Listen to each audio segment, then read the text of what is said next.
Come on. These relationships that you think are so awesome, and you know why and I'll fill you in a little. I'll fill you in, especially the teenagers in the audience, and the young people in the audience who kind of just recently kind of shot an email and somebody emailed them back and a little Facebook thing happened, and a little wink and a little there in the playground, even though it's a separate school, but in recess you saw each other and like a little bit of that happened. Let me just fill you in a little. All of this is a product of low self-esteem.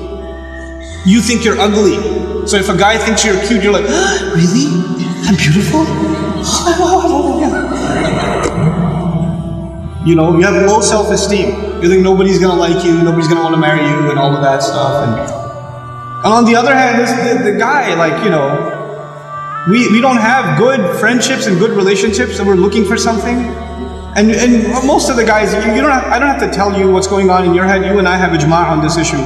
The things that go on in our head. There's no reason for me to explain all of that to you. But just because you have raging hormones and you're like daydreaming about girls and things like that, it doesn't mean that you're in love. It just means that you haven't controlled your temptations yet. And you're ruining somebody's life. You're ruining an entire family. You realize what you're doing? And you call it love? You tell me if she was like 50 pounds fatter, you still be in love? Because she's the same person, same ruh inside her jasad, right? If she was a burn victim or something, if her hand burnt off, or her ear was missing, you still be in love? Or you'd find somebody else to love all of a sudden? And if you can't answer that question honestly, then come on, you're not in love, you're just hormonal. That's all you are, This is what we've done to relationships that are supposed to be beautiful. Marriage is supposed to be a beautiful relationship. It's supposed to be a lifelong relationship.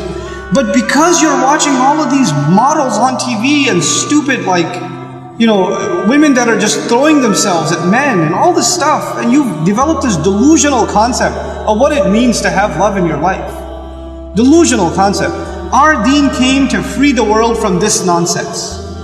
To free it. Because we have a more mature understanding of what it means to have love in your life. I'm not saying you shouldn't marry someone you like, you should. You should be attracted to your future spouse. All of those things are fine. But there's a decency that you have to exhibit before then. And if you're okay with talking to a girl like that, you should be okay with somebody talking to your sister. You're okay with that too? Not if you have any ounce of decency left inside you.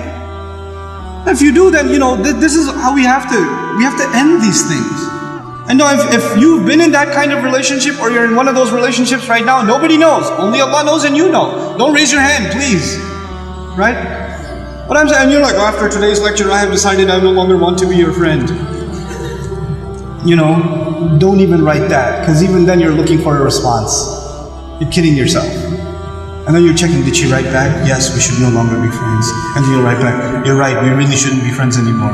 And then she'll write back, yeah, never again. And then you're still doing it. Just stop, just cut it off. Just cut it off. It's not good for you. And guys, I've done a whole series on shame, so I won't repeat the whole thing because it took hours and hours and hours, but I will tell you this. It's okay to be attracted to a girl. Allah put that in you. You're not evil for finding a girl beautiful. It's not haram for you to feel that way. You have to control it though. You have to control yourself. Our deen teaches us self-control. And if you cannot exhibit self-control in one aspect of your life, you'll lose self-control in other aspects of your life. Same thing for you. Same thing for you. Control yourself. Control your giggle. Control your overly friendly demeanor in certain situations. Don't be oblivious to, don't say we're just friends, or he's like a brother to me. If he ain't your brother, he ain't your brother. That's it. That's it. Either he's your brother, you share a mom, or he's not. And that's the end of it.